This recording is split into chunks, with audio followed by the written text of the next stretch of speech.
Mad Mike again. Been a little while since we've had an update. I wanted to show you the state of things here. So, walking down to the greenhouse. You got some starts here from Christine's parents. They started these down in Florida and they brought them up and they didn't want to have to deal with them because they're selling their house. So we scored some starts, some tomatoes, and there's peppers inside. These are our strawberry plants. These are radishes that we're picking here.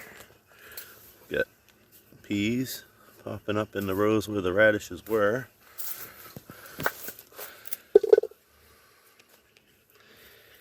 So Christine's gonna make... displaced a little bit, but pretty decent sized. Yep. So this is our first harvest of the year, folks.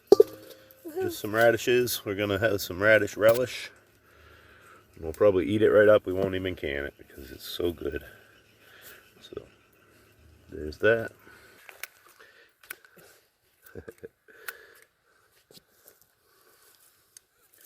Christine's doing chop and drop on the edges here with her snips. It'll make some nice mulch. Yeah. And I'm just going through the rows with the wheel hoe.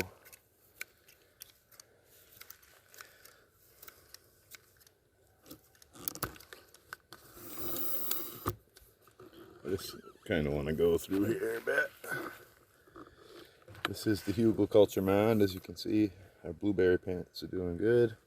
Christine's put a little stone wall here. We've got some stuff growing up. One dandelion. I should probably separate that. Yeah, so yeah, we're just doing some weeding because the grasses and the mint is starting to take over in between the rows, which isn't too bad. But with the chop and drop technique, you just basically, rather than pulling up the weeds and disturbing your soil again, you just chop it down and let it fall where it is. And then it turns into mulch. And like this. Here in the rows. We threw this down last year. This was straw that we just had in a pile, and it's all right there. Beautiful. And with the wheel hoe, I'm just going through and tilling the in between the rows with the claw attachments that I made the rows with. We have some pretty deep furrows going here, but everything's growing good. I don't know if you can see the beans. We have a lot of mint there.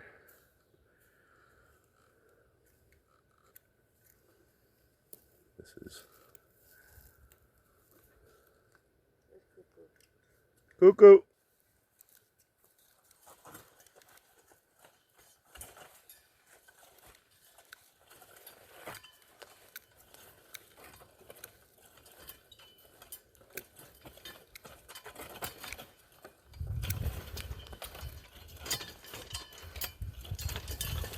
That mint smells good.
trellis for our peas here. Growing crazy.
Howdy folks, it's Mad Mike again with Peaceful Roots Farm. I'm here outside in the garden. Christine's here. Hey there. Just looking around at the yard and seeing all of the weeds everywhere. Christine's still working on that giant hugel mound bed, pulling weeds out of it because we're gonna plant that thing, and This is the year it's gonna produce.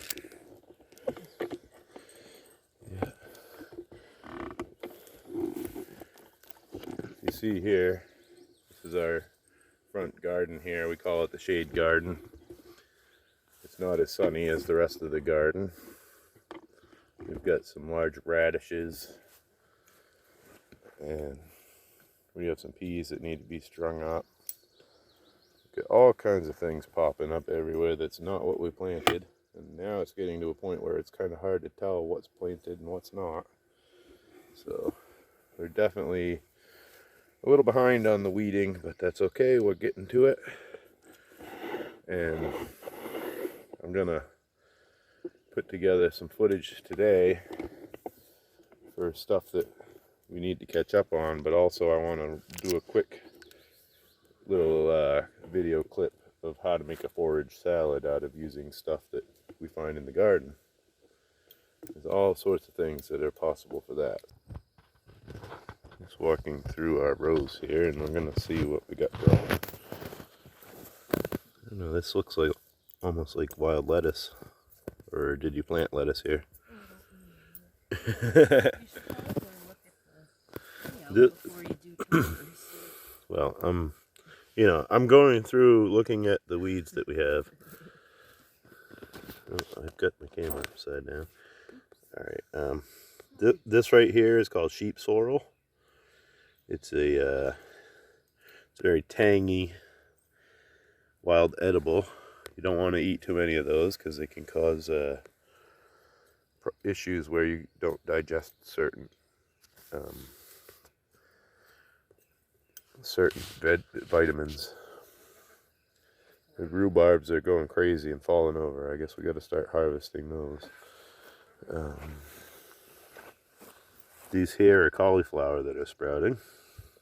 all in these rows. So those are going to grow up over this soil and stuff. It's not too big of a deal. That ground cover is actually helping hold the moisture in over here.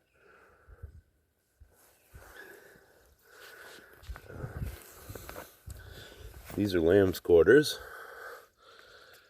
You'll notice it's got kind of a silvery powder on the top of it. And the shape, these are like a wild spinach that you can add to salads.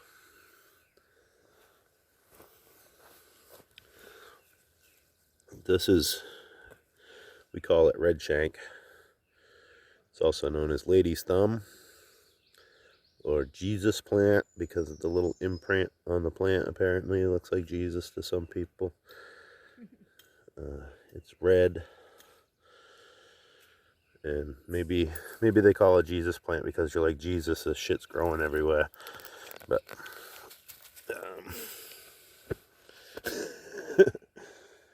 yeah, it's a very invasive plant if you don't pull it up or chop and drop it. There's some of these rows are doing better than others. And that's just the case with farming. I think these are our spinaches or lettuces or something. They're growing. They're in there mixed in with a bunch of grasses and other things. These peas that I need to put up on strings, they're ready for a trellis like a month ago. And a bunch of bolting spinaches with seeds all over them. So I suppose we could do some seed saving. They wouldn't be very tasty anymore probably. And, some of our radishes are bolting too and not bulbing yet. So it's just the time of year. Sometimes you get a good crop, sometimes you don't. Radishes make a lot of good biomass and they pull a lot of minerals out of the soil anyway, and if you compost those leaves, those will make good fertilizer. Here we have a carrot from last year, it looks like. Yeah, it's small.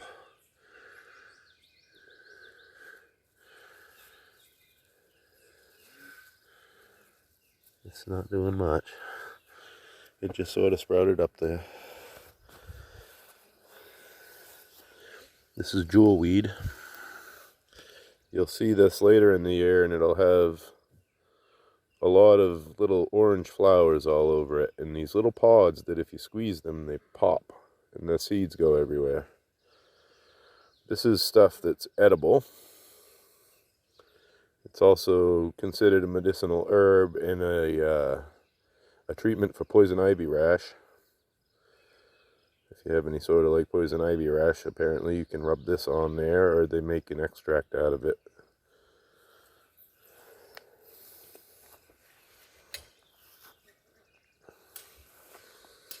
See carrots coming up in this row. Sheep sorrel.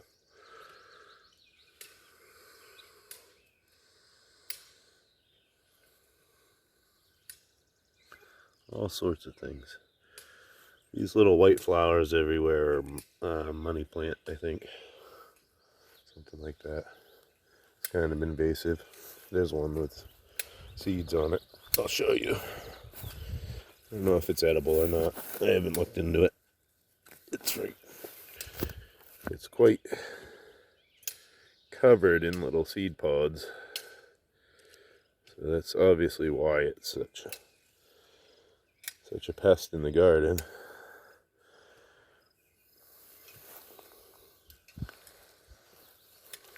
The evening primroses are flowering. See a pollinator inside of there. Little wasp.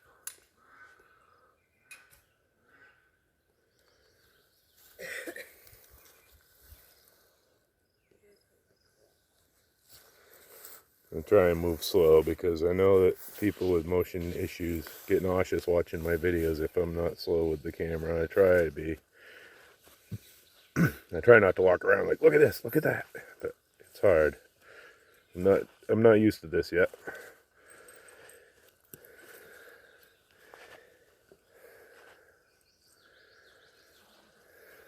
can see we have a lot of things popping up here.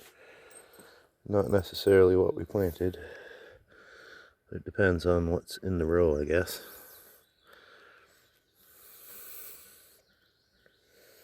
Christine has a guide that tells what's in each row. I can tell this is carrots in this row.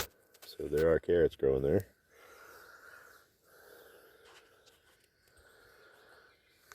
And garlics are growing in with the strawberries.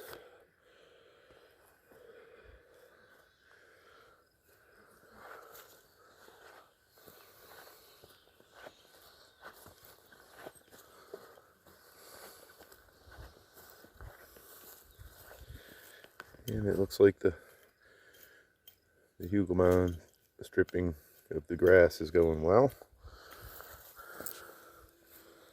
I don't know what this is growing everywhere. If anybody knows, please leave a comment. It's just a ground cover that grows everywhere, and it's really nice. It's got these really cool little purple flowers all over it, and the bumblebee apparently likes it.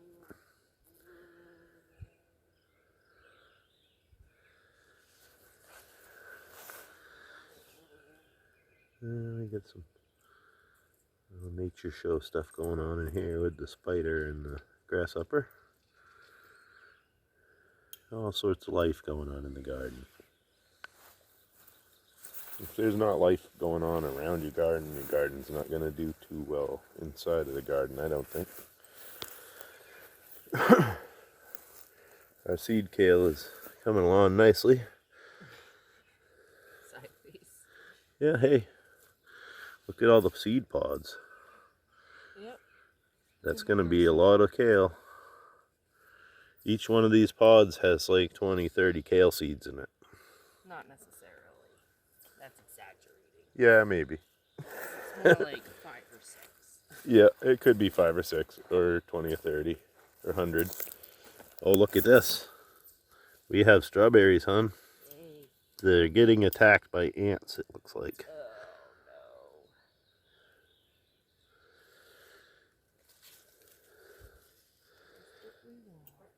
Well, yeah, the strawberries are coming in all over the place. That's why you need some garlics. Yeah. Yeah, garlic's a good companion to strawberries. This is a pretty natural looking bed. It's full of mint. Mint keeps the things away.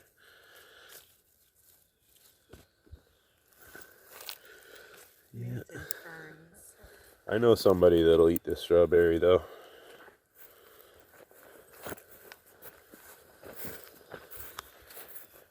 Hey buddy, you want a strawberry? Come here, Cuckoo.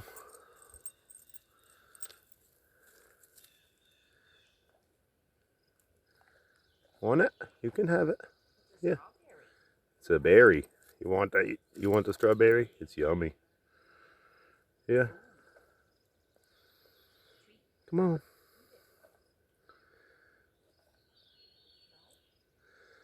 Yeah, it's yours. Here, Cuckoo. Yeah, there you go.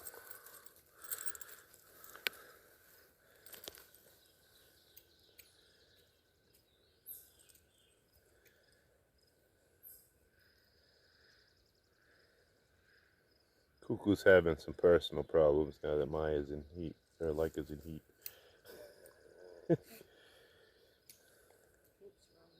Right? It's not the neighbor dog, it's our dog. So that makes for interesting times. All the ladies in the neighborhood.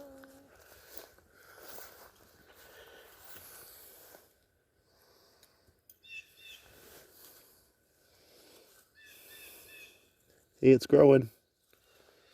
We got another rhubarb coming in over here, so be careful. Yeah, I planted this little sprout that I took off the rhubarb plant the other day, and it's growing a leaf.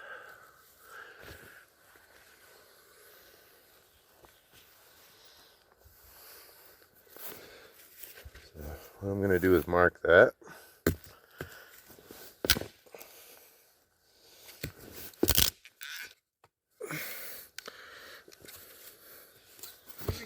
throw that aside. And I'm like, no, plant it right here. Yep. So right in the middle of this triangle, there's a rhubarb. Chop and drop. Chop and drop doesn't have to require a tool, but it tends to help. These vines are bad, so I'm gonna go get a chop and dropping tool. There's scissors.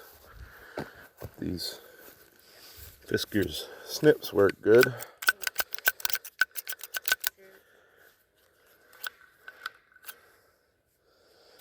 But I'm gonna go get my chop and dropping tool out of the old mailbox.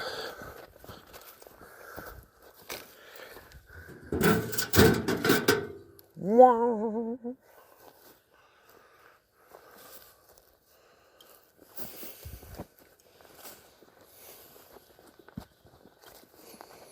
Yeah, we got a lot of lamb's quarters we could put in a salad. We have a potato popping up over here. And another potato and a catnip. I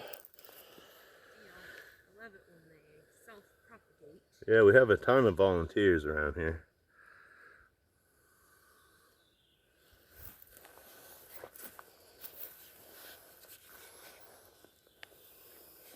I basically just ground all the bent teeth off of my rice knife with the grinder, and it works again.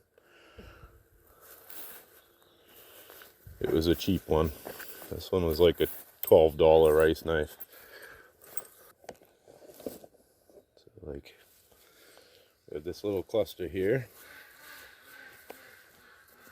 I don't know, is this, I think this is heel-all. It's sprouting up over here. But it's definitely not part of the garden, so it's gonna be chopped and dropped. It's gonna be mulch. Yep. With this rice knife, you basically just grab a clump, then you go around the base and make a sawing motion like this. And it basically, it makes quick work of stuff like grasses, which normally snips have trouble with grasses.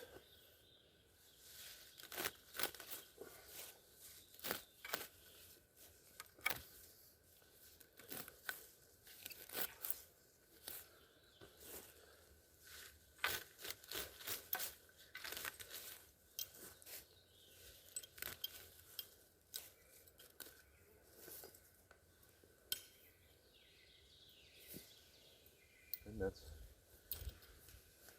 how we manage that.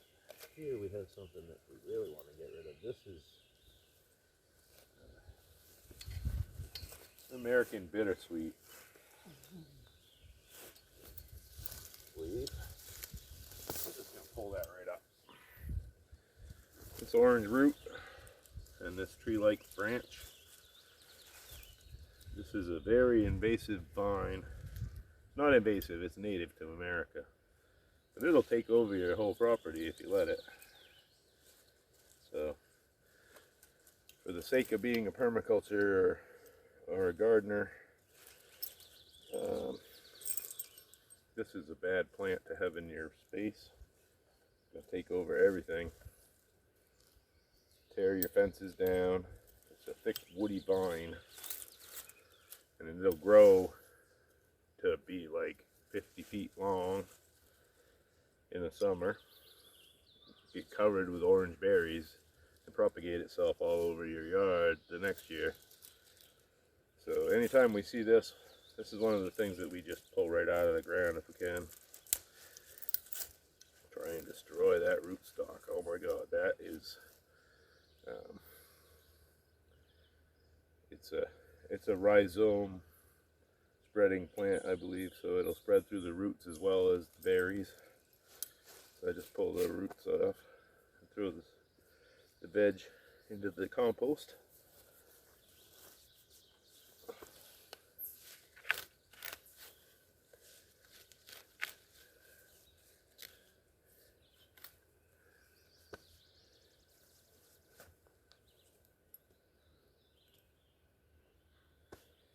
this root. I'm just gonna go inside and throw that into the wood stove when I can, because I don't want that spreading around my yard.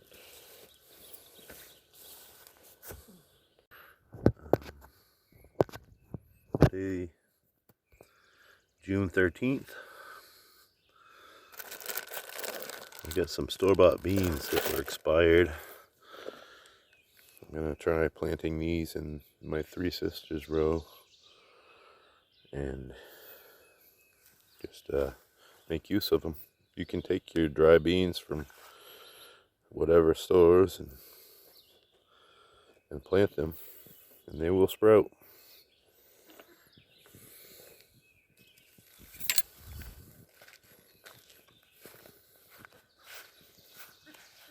Christine tilled all of this out. We cleaned it out, started planting stuff in there. Some tomato plants in here, very stunted looking. Hopefully they start growing back. Those are some of the starts that Christine's father gave us. Strawberries are coming along. So yeah, I'm sorry I haven't uploaded much lately. We had a lot going on.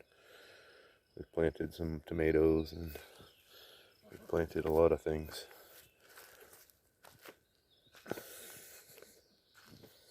We have beans coming up all in this row. We have, looks like broccoli or cauliflower coming up in this row with all the mint. Bok choy, the whole row of bok choy that's coming up that looks delicious. This row we have onions, and things have been really dry again this year. It's sort of a persistent drought that we're in here in Maine, so I'm not really chopping back the weeds as much as I'd like, because they hold the moisture in and they trap the morning dew and transpire moisture into your other plants. So sometimes weeds are a good thing. I mean, we don't even tend to use the term weeds in a negative context. This is some sort of squash or pumpkin. This is the row I'm going to be putting my beans in. And I'm just going to pop in some pinto beans and black beans. Good survival food. And hopefully each one of these beans will multiply into several hundred beans. So it's a good investment for just a small bag of store-bought beans. One trick that we don't have anything for that would help would be to maybe put an inoculant on there. You can buy little packets of bacteria that inoculate your legumes when you plant them, and they'll help with the nitrogen fixing. Like, you need the bacteria. They grow on the root nodules of the beans, and they help them sprout roots and grow nice and healthy. So I'm not going to film putting this in because I don't have my tripod cleaned off and ready, but I just wanted to let everybody know this is what I've been up to. Our well overgrown row gardens here in Peaceful Roots. Our bok choy is starting to bolt, so definitely got to start chopping that down and eating it. And it's good stuff. It's good in stir fries. It's good in salads. It's basically a Chinese cabbage, and it grows really fast. I'm really impressed. And our onions, we bought onion plants this year. I don't know if you can see them very well from this angle. You can see the onion plants there. Yep, those look yummy. They're coming along. So, thanks for checking it out.